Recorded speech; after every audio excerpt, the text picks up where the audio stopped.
आप सभी का स्वागत अभिनंदन ऑफिसर्स एकेडमी के इस लोकप्रिय चैनल पर। और जैसा कि आपको दिख रहा है थंबनेल में 15 मिनट शो है यह, और बीपीएससी एआईडीओ पैटर्न पर आधारित पॉलिटी के महत्वपूर्ण प्रश्नों को हम लोग देखने वाले हैं। टॉप 15 क्वेश्चन जो कि आपका बहुत बहुत महत्वपूर्ण होगा भारतीय राज्य व्यवस्था में। भारतीय राज्य व्यवस्था में उस प्रश्न को हम लोग देखने वाले हैं। चलिए बिना विलंब के इस सेशन को हम लोग प्रारंभ करते हैं। और पहला प्रश्न जो आपको दिख रहा है कि निम्नलिखित व्यक्तित्व में से कौन 1870 में भारतीय लोक सेवा के पहले भारतीय सदस्य बने थे। भारतीय सदस्य बने थे तो इसमें आपका विकल्प जो दिख रहा है यह निवरण चंद्र मुखर्जी है, कि पिंगली वेंकैया है, कि बिपिन चंद्र पाल है, कि सत्येंद्र नाथ टैगोर है। सत्येंद्र नाथ टैगोर है। दिए गए उत्तर में से आप विकल्प में से उत्तर का चयन करें कि निम्नलिखित व्यक्तियों में कौन जो है 70 में भारतीय लोकसभा के पहले भारतीय सदस्य थे। तो यह राइट आंसर जो हो जाएगा इस प्रश्न का जो सही उत्तर आपका हो जाएगा, इस प्रश्न का जो सही उत्तर आपका हो जाएगा यह सत्येंद्र नाथ टैगोर हो जाएगा। यह जो हो जाएगा उत्तर जो हो जाएगा यह उत्तर हो जाएगा सत्येंद्र नाथ टैगोर इसमें थे। विकल्प डी इस प्रश्न का करेक्ट उत्तर हो जाएगा, विकल्प डी यानी सत्येंद्र नाथ टैगोर बने थे। सत्येंद्र नाथ टैगोर यह रविन्द्रनाथ टैगोर के भाई थे। तो सत्येंद्र नाथ टैगोर इसके पहले सदस्य बने थे, यानी फर्स्ट आईसीएस यह थे। यह परीक्षा कहाँ पर आयोजित की जाती थी? लंदन में। रही बात बिपिन चंद्र पाल की, तो यह गरम दल के नेता थे। यह किस दल के नेता थे? गरम दल के नेता थे ये बिपिन चंद्र पाल। यह जो है गरम दल के नेता थे, ये गरम दल के ये नेता थे। गरम दल के यानी गरम दल के नेताओं की बात हम करें तो लाल बाल पाल का नाम आता है। लाल बाल पाल ये तो थे ही लाल बाल पाल, और इसमें बिपिन चंद्र पाल है, ये बिपिन चंद्र पाल। और अरविंद घोष भी थे। इसमें कौन थे? तो ये अरविंद घोष भी थे। अरविंद घोष भी थे। ये गरम दल के नेता हैं। ये जो है राज वामबंध की नीति में विश्वास रखते थे, यानी जो है कॉन्स्टिट्यूशनल एजिटेशन इनका ये था। तो विकल्प डी हो जाएगा। और पूछा है कि नागरिक सेवा का जनक किसे कहा जाता है? तो नागरिक सेवा का जनक जो कहा जाता है, नागरिक सेवा का जनक जो है, नागरिक सेवा का जनक यह जो है लॉर्ड कॉर्नवालिस को कहा जाता है। लॉर्ड कॉर्नवालिस को नागरिक सेवा का जनक कहा जाता है। फर्स्ट आईसीएस जो थे यह सत्येंद्र नाथ टैगोर थे। परीक्षा यह लंदन में आयोजित की जाती थी। परीक्षा का माध्यम भी सुभाष चंद्र बोस भी आपके आईसीएस अधिकारी थे। आईसीएस अधिकारी थे। इसमें से क्या भारत के संविधान की विशेषता नहीं है? भारत के संविधान की विशेषता इसमें से कौन सी नहीं है? एकात्मक प्रणाली के मूलभूत अधिकार की संघीयता, की सत्ता का विभाजन।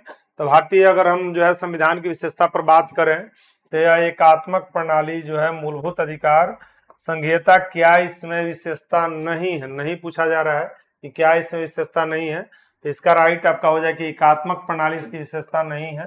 विकल्प ए इसका प्रश्न का सही उत्तर। मूलभूत अधिकार आपके दिए गए हैं, यह भाग 3 में दिया गया है। किस भाग में दिया गया है?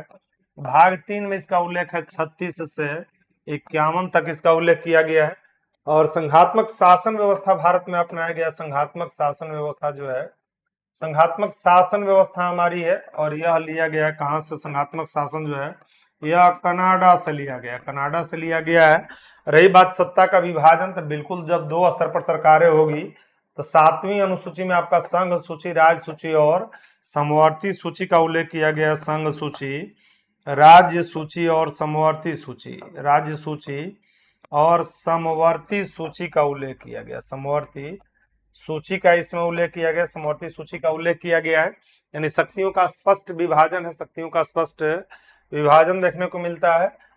अगला प्रश्न से पहले आपका महत्वपूर्ण है बीपीएससी एडीओ सहायक शिक्षा पदाधिकारी की जो टारगेट बैच है वह प्रारंभ किया जा रहा है ऑफिसर्स एकेडमी के द्वारा। और इस बैच का आपका खासियत है कि इसमें लाइव क्लास मिलेगा, रिकॉर्डेड क्लास मिलेगा, वो अभी unlimited, chapter wise PDF notes देखने को मिलेगा, चैप्टर वाइज एमसीक्यू टेस्ट देखने को मिलेगा। इसमें बोर्ड पीडीएफ मिला बिल्कुल 0 लेवल से पढ़ाया विशेषज्ञ के द्वारा। और यह बैच जो है बिल्कुल 3 सितंबर से जो है यह बैच प्रारंभ किया जा रहा है। तो इस बैच से जुड़कर अपनी सफलता सुनिश्चित करें, क्योंकि बहुत महत्वपूर्ण वैकेंसी है। सहायक शिक्षा पदाधिकारी का नियुक्त में से कौन स्वतंत्र भारत के पहले कानून मंत्री थे? स्वतंत्र भारत के पहले कानून मंत्री आसफ अली थे, कि जवाहरलाल नेहरू की अबुल कलाम आजाद इसमें थे। अबुल कलाम आजाद थे। तो इसमें जो है आपके पहले कानून मंत्री जो थे यह जो है भीमराव अंबेडकर थे। भीमराव अंबेडकर थे। और इनको जो भीमराव अंबेडकर को जो है संविधान का जनक भी कहा जाता है, संविधान का पिता भी ये कहे जाते हैं, संविधान के जनक के नाम से जाने जाते हैं, संविधान के जनक या पिता कह सकते हैं। इनको आधुनिक मनु भी कहा जाता है। क्या कहा जाता है? तो भीमराव अम्बेडकर को आधुनिक मनु की संज्ञा इनको दी जाती है, मनु कहा जाता है, आधुनिक मनु कहा जाता है इनको। इनका निर्वाचन कहाँ से? प्रारूप समिति के अध्यक्ष थे और ये संविधान सभा के लिए बंगाल से चुने गए थे, बंगाल से चुने गए थे।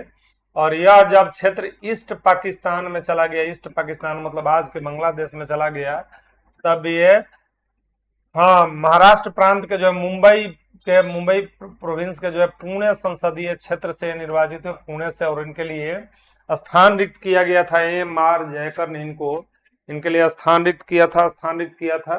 अगला प्रश्न आपका है कि भारतीय संविधान लिखित में से संवैधानिक संशोधन अधिनियम द्वारा जो है राष्ट्रीय राजधानी क्षेत्र दिल्ली और केंद्र शासित प्रदेश आपका दिल्ली और पुदुचेरी को राष्ट्रपति के निर्वाचक मंडल में जोड़ा गया था। राष्ट्रपति के निर्वाचक मंडल में यह जो है 17वां संशोधन का 17वां था कि 76वां था, 14वां। तो इसमें आप देखें कि यह जो है संविधान का जो संशोधन था यह 17वें संविधान संशोधन के द्वारा, यानी 17वां संविधान संशोधन बी विकल्प इसमें हो जाएगा। 17वें संविधान संशोधन के माध्यम से दिल्ली और पुदुचेरी, यानी 17वें संविधान संशोधन के माध्यम से केंद्र शासित प्रदेश दिल्ली और पुदुचेरी को, दिल्ली पुदुचेरी विधानसभा को जो है दिल्ली एवं पुदुचेरी केंद्र शासित प्रदेश को जो है राष्ट्रपति के निर्वाचक मंडल का भाग बनाया गया। और अनुच्छेद निर्वाचक मंडल अनुच्छेद जो है 54 जो है निर्वाचक मंडल का उल्लेख करेगा। यह किसका उल्लेख करेगा? निर्वाचक मंडल का, यानी राष्ट्रपति के चुनाव में वोट किसके द्वारा दिया जाएगा, यह बात करेगा। जबकि अनुच्छेद 55 में निर्वाचन की प्रक्रिया का उल्लेख है। निर्वाचन की प्रक्रिया का राष्ट्रीय मानवाधिकार आयोग के बारे में निम्नलिखित में से कौन सा कथन सही है? इसमें 10 सदस्य होते हैं, इसकी शक्तियां केवल प्रकृति में सिफारसी अनुरात्मक है।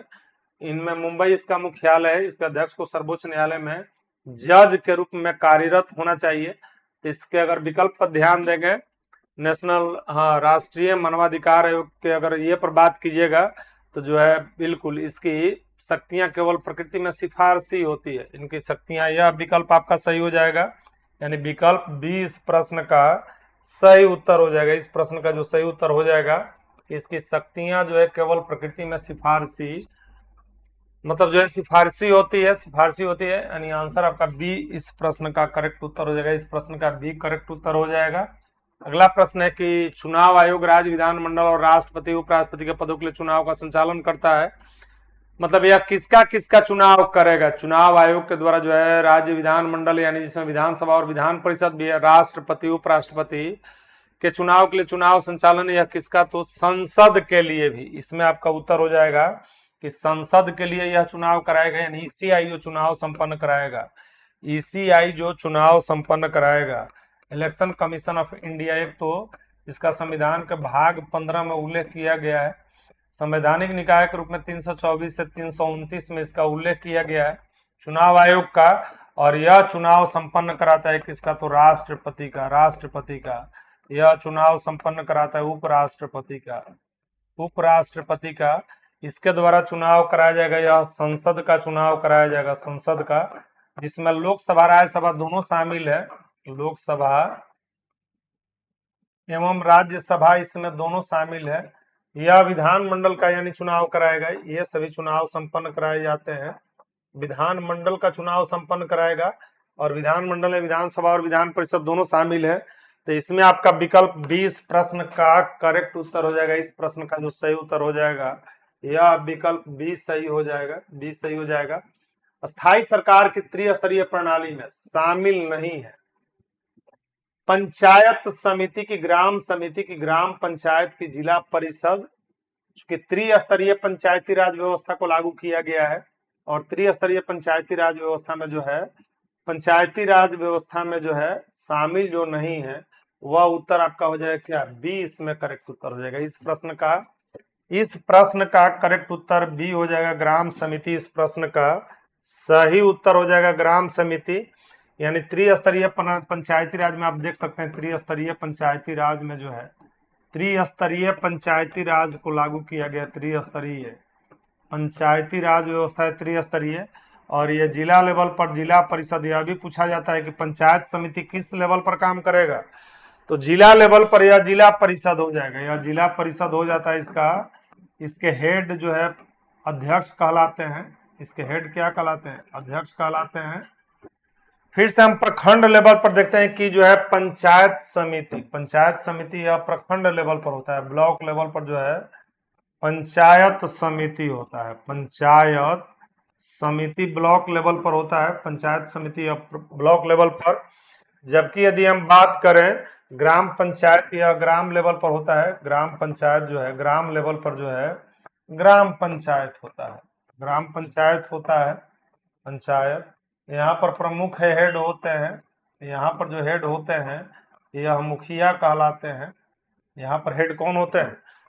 और इससे संबंधित 73वां संशोधन है, 11वीं अनुसूची है, 29 विषयों को ग्राम पंचायत को कार्य करने के लिए 29 विषय प्रदान किए गए हैं। तो विकल्प आपका 20 सही हो जाएगा इस प्रश्न का। और ऑफलाइन बैच भी प्रारंभ किया जा रहा है बीपीएससी एडीओ के लिए, सहायक शिक्षा विकास पदाधिकारी के लिए।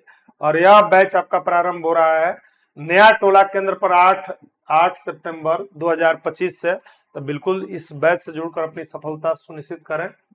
इनमें से कौन सा भारत के सर्वोच्च न्यायालय द्वारा जारी किया गया रीट नहीं है। सर्वोच्च न्यायालय रीट जो जारी करता है यह अनुच्छेद 32 के तहत करता है। 32 में जो है संवैधानिक उपचारों का अधिकार दिया गया है। बंदी प्रत्यक्षीकरण प्रतिषेध अधिकार परीक्षा जस सोली नहीं है। इसमें कौन सा रीट नहीं है 5 प्रकार के रीट में, तो इसमें जस सोली नहीं है, जस सोली नहीं है रीट यह। जबकि बंदी प्रत्यक्षीकरण प्रतिषेध अधिकार परीक्षा परमादेश उत्प्रेषण नहीं, परमादेश भी इसमें रीट है, परमादेश इसमें अधीनस्थ न्यायालय को निर्देश दिया जाता है, अधीनस्थ न्यायालय को निर्देश दिया जाता है। उत्प्रेषण प्रतिषेध भी है, तो से भी है। तो जस सोली इसमें नहीं हो जाएगा, विकल्प डी आपका करेक्ट उत्तर हो जाएगा। इस प्रश्न का जो करेक्ट उत्तर हो जाएगा वह डी हो जाएगा। लोकसभा का अध्यक्ष कौन चुनता है, लोकसभा का अध्यक्ष का चुनाव किसके द्वारा किया जाता है, लोकसभा अध्यक्ष का चुनाव किसके द्वारा, केवल सत्ताधारी के लोकसभा के सदस्य, लोकसभा के सभी सदस्य, प्रधानमंत्री और उसकी कैबिनेट की राष्ट्रपति। तो इसका चुनाव करेंगे जो है लोकसभा के सभी सदस्य करते हैं, लोकसभा के सभी सदस्य अपने सदस्यों में से चुनाव करते हैं लोकसभा के सदस्य। और जो है यह लोकसभा का व्यक्ति ही बनेगा, अध्यक्ष के रूप में यह शपथ नहीं लेता है, अध्यक्ष के रूप में शपथ नहीं लेता है यह, समान सदस्य के रूप में, यानी लोकसभा अध्यक्ष के रूप में शपथ नहीं लेता है। लोकसभा अध्यक्ष यह प्रमाणित करता है कि अमुक विधेयक जो है धन विधेयक है या नहीं, अमुक विधेयक धन विधेयक है या नहीं। तो इस प्रश्न का आपका जो सही उत्तर हो जाएगा, इस प्रश्न का बी करेक्ट उत्तर हो जाएगा, बी करेक्ट उत्तर हो जाएगा। अगला है कि भारतीय संविधान के किस संशोधन लोकसभा की सीटों की संख्या 525 से बढ़ाकर 545 कर दिया गया। इसमें संशोधन बताना है कि संविधान संशोधन द्वारा सीटों की संख्या बढ़ाकर जो है